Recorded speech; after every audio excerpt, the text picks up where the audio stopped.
Shadowserver is one of the hidden gems that any cybersecurity company should be exploring. If you're not, then you're missing out on a gem. What I'm going to be covering really quickly, me as a volunteer working with Shadowserver Foundation, but me also with 2 decades of running networks and taking care of my networks and running security companies and leveraging the Shadowserver Foundation and the collective nonprofit community-based approach of mitigating risk into organizations I'm accountable and responsible for. As you see here, we're going to be covering 7 different areas of what I put together as what I believe as value of why a security company, a MSSP, should be actually investing in the Shadowserver Foundation for their health, for their productivity, for their ability to respond to their customers as fast as possible. All right. So we're going to be kind of covering through this. These slides are going to be available with this video. So you just look down in the description in the link. Now, what I'm covering with these is we're going to be covering number 1, tempo of access. Just get started. So many people kind of think, and they overthink it, and they don't plug in and start leveraging the Shadowserver Foundation tools and capabilities. So they're not learning. Then go through, we're going to talk about how do you fortify and use it for self-defense, because security companies are targeted by bad guys. All right. So you want to be able to actually mitigate the threat actor stuff. Then you get into the Shadowserver Alliance, get into the inner circle. There's a reason why Shadowserver is projected by many different sources as the #1 fastest alert mechanism that we have in the industry because of the collective action that happens behind the scenes, TLP Amber Strict, TLP Red activities. Then you start using it as a force multiplier. Then as a force multiplier, you're actually going through, especially if you have customers, you actually start partnering with the customers, get them connected, you connected, right? Then we're going to talk on step 5, how do you actually leverage it? I've done this before. I got many colleagues and I teach that. Some of the top security vendors who are out there saying, here's a new vulnerability, what they do first is they actually share TLP Red with the Shadowserver Foundation because they say, yes, this shows up on scans. And before you go out there and announce it to the world, all right, it's important to actually show the world and your customers that, hey, you are on the leading edge, but you also want to do the right thing. And so you team up with Shadowserver Foundation. Now you got to scan and you got the alert. Best of both worlds. Then you start expanding with your customer base. You expand the Shadowserver censorship grid. All right, so we'll talk about that. Then with all this work, you've been building the street cred and credibility that you can sit down and work with your national CSIRTs in different parts of the world and different parts of the country. All right. So number 1, tempo of action.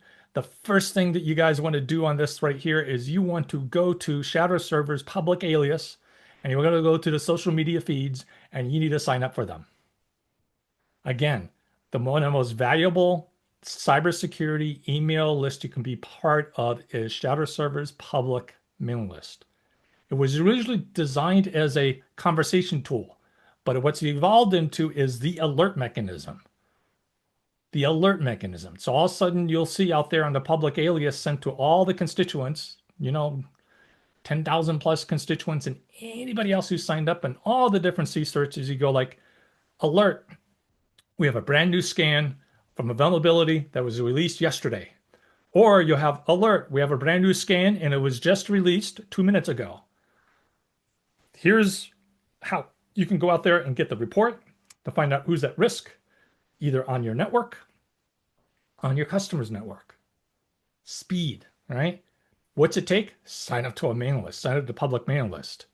Second thing you use it for is pillar number 2, which is take care of your own organization. Too many security companies get hit with an attack. GJT Tech, Quinlan gets into them, uses them to actually branch out to all their customer base. Ransomware threat actors found out based off this incident that they can go after security companies. So if you're a security company, if you're an MSSP, and you think, oh, we're a security company, we're all good. Nope. This proves it. The ransomware threat actors are going after you just like they're going after everybody else, except you're more valuable. And they're not going to be dumb enough when they get inside you to announce to the world that, hey, we've breached this MSSP. No, you are their tool. You're their backdoor into your customers. And how do you, over and over and over again, Shadowserver reaches out and says like, hello, ransomware, initial entry vector. Here's the scan. You can see it all. All right. So use it to protect yourself. So that's number one tool you start using the Shadowserver data set is get your own data, your ASNs, your IP addresses, V4 and V6. You get them both, right? And then all the domain names because Shadowserver is now checking the domain names, right? So as you've got things into the cloud and things like that, get all three of those reports in on yourself, plug it into your tools, set up your APIs. That's going to be the gateway. It's also a brick for you to support your customers. Going into the next one, right? But notice we're not jumping to your customers yet. Now you need to get inside. You need to start talking about who's in there. This is where you join, at least at the bronze level. Simple. You can't, any security company who's making any sorts of money, spend 10K a year, support. It's a nonprofit. It's a Netherlands stitching. It's a U.S. nonprofit, right? And you support the Shadowserver Foundation. Join the alliance. The key thing you get in there is you get vetted in and you get into this chat area space. And in this chat area space, what happens is you get consultation happening in a confidential TLP Amber strict environment where you go through and you start communicating with each other, talking to each other, sharing with each other, right? And then you start getting to know the community of your peers. We collectively work together, right? I'm in volunteer mode with Shadowserver Foundation, right? Qubit Cyber is the company I'm working with. Qubit Cyber is joining at the bronze level. We're just a startup, but we're still enjoying at the bronze level. Why are we doing that? So we can be part of this community and I can get my peers who are not part of this community into that inner circle of consultation, right? Next thing, the force multiplier. Go out there and sign your customers up. Now I'm going to do other videos about how do you set up the process with this, but this is the big force multiplier.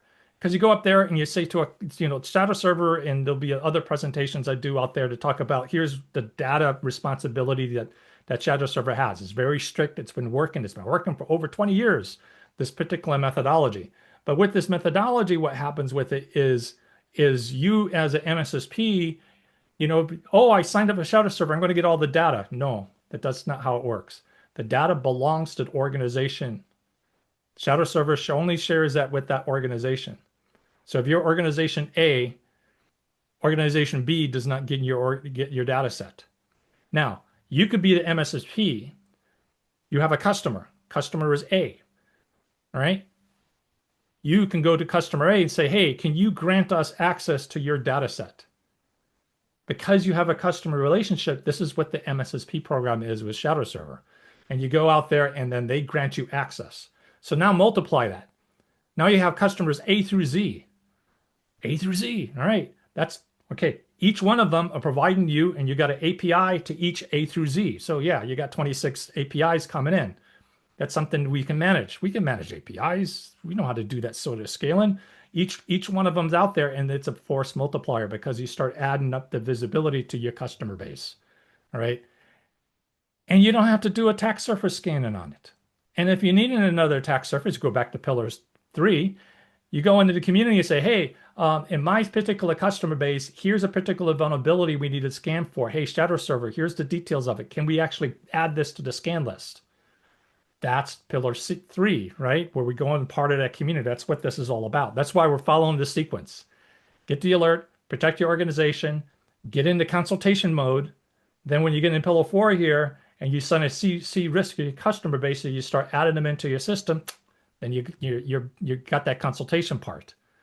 Then you get into the next one. You as a threat researcher, you're going to be looking at your customer base and go, oh, there's a vulnerability. There's a risk. There's a 0-day. There's something going on, right? You're going to be focused on a particular customer vector or multiple vectors, and you go like, oh, here's a healthcare, or here's a industrial control system, or here's critical infrastructure, and you're going to find something, right? Okay, you're going to write up an advisory. Now, this is where Shadowserver comes in to really help you out, because then you go out there. Once you find it, you can say, okay, who do I need to talk to? I need to talk to National CSIRTs. Which National CSIRT? What sort of things I need to do? Then you send a note, TOP Red, Shadowserver, who's plugged into all these resources. Again, the community, you're plugged into all these resources, and you start consulting with them, right? I've done this several times over the last 20 years of Shadow Server, right? Where I've consulted with them, TOP Red, on particular things. We go out there, we figure out here's an action plan, here's what we're going to do, here's the time criteria that we have to look for, here's the trigger to say if all of a sudden it goes active exploit. And then Shadow Server sets up the tools with it. They go like, okay, let's set up a scan, right? So now we got a scan ready to go. We've tested it, all set. Still TOP red, nobody knows about it. Just you as the finder, right? So that's who you are. You found the vulnerability and Shadow Server, right? And then you say, okay, how do we know if it's going to go active exploit? Oh, that's simple. Shadow Server sets up a sensor. Biggest sensor network on the planet sets up a sensor. Now we're listening for it. All right. So now you know if it goes active exploit, then here's plan, X, disclose right away. And then you set up a timetable for disclosure, right? And then when you get the disclosure ready to go and your blog and your commercial company, so you're going to have the media people want to jump up and down on this, all set. As soon as you go T0 and then your material go out the door, Shadow Server runs in parallel. And you see this all the time. You wonder how come this organization, they announce a risk vulnerability and Shadow Server has a scan for it already because of this collaboration. This is the thing happening behind the scenes. All right. You then, as an organization, do not have to worry about contacting every single national CSIRT on the planet.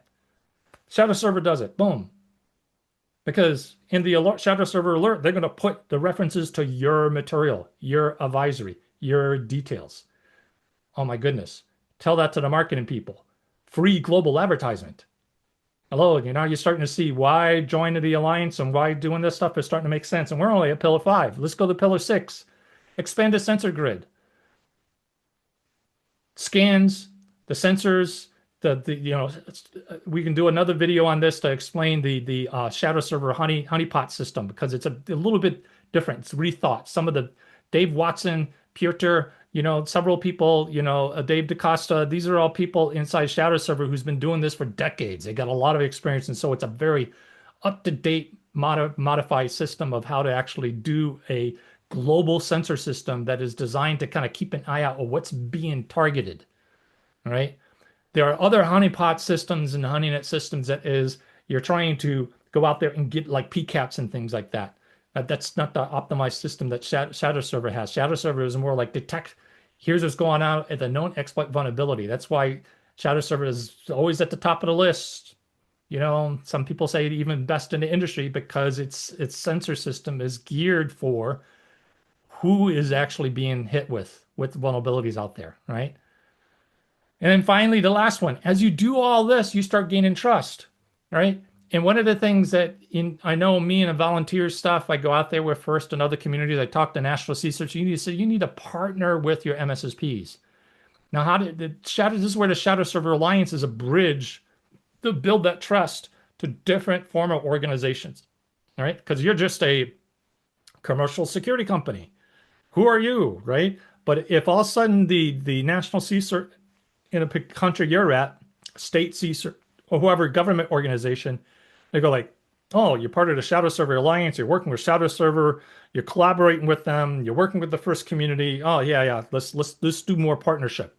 Now you're getting other level of strict of a productive collaboration. Now, the Shadow Server is a nonprofit. It's funded by people like you who are contributing, organizations like you who are contributing. They invest, view this as an investment into the global security health of the industry. Nobody should have a problem starting up at the 10K a year, all right? Organization I'm in right now, Keyword Cyber, we're signing up at 10K per year. Even though we're a startup, we're still signing up 10K per year. It's super valuable. And yes, as an edge, because I've been using Shadow Server for 2 decades, I understand the mechanisms of what it can use, and I'm going to leverage it. I also teach, just like I'm doing right now. Why am I teaching potential competitors how to use it? Because it's the collective benefit. I'm also somebody who's learned with 40 years of experience, it's the collective work that really kicks in. This is why you kind of take things up and you go from the bronze level, then you get up into like silver and gold, and we got some of the organizations say we need Shadow Server to do even more. So they go beyond the 250K a year and they go, we're going to fund you guys to go out there and put some more boots on the ground and focus 100% on what the Shadow Server mission is, the nonprofit mission, the mission that actually puts the health of and security of the internet in front of everything else, right? So yeah, there's all the levels on here. It's going all the way up to a strategic level, but start with the 10K. Just start with that. Because you start with that and people start seeing the benefits and people ask, what else can we do? What else can we do? There's a lot. So you come in and tune into these videos, right? This is something that I'll be doing more, as Qubit Cyber to teach people how do you leverage something like Shadow Server and other groups out there, right? So, it's just the growth of it, as the alliance, goes up with it. So, this infrastructure investment with what's happening with the benefit of the alliance. So again, your roadmap, subscribe to the public feeds, secure yourself, right? Join the alliance, bronze level minimal, just sign up. You can, you go out there and you start signing up with it, and then the rest of the organization, your bosses, your CEOs, your CISOs, and things like that, they go like, oh wow, this is really beneficial. What else can we do? Here's what else we can do, right? And then scale it, set up with the APIs and get connected on there. This is the kind of like the first four core things right there, and this is how to start out with it. So hopefully this is a good roadmap to help you out who is knocking on the Shadow Server door, right? To actually explain the value of Shadow Server, right? And it's not coming from one of the full-time Shadow Server people, right? This is me as a volunteer and a user and a consumer and somebody where Shadow Server has saved my operational cybersecurity behind over and over and over again. There's so many things that I have done to take care of my networks in the past because I had an alert from Shadow Server and I saw it and I fixed it. Saved myself millions of dollars over 2 decades of using it. Saved millions of dollars because I mitigated risk and kept bad guys out of the network or kept them contained. This is really, really, I always scratch my head. Why don't more people do this? So send questions. You can put things in the comments of this video. Watch for more videos. Subscribe to my feed. And hopefully we'll see you as part of the Shadow Server Alliance on our secure chat together.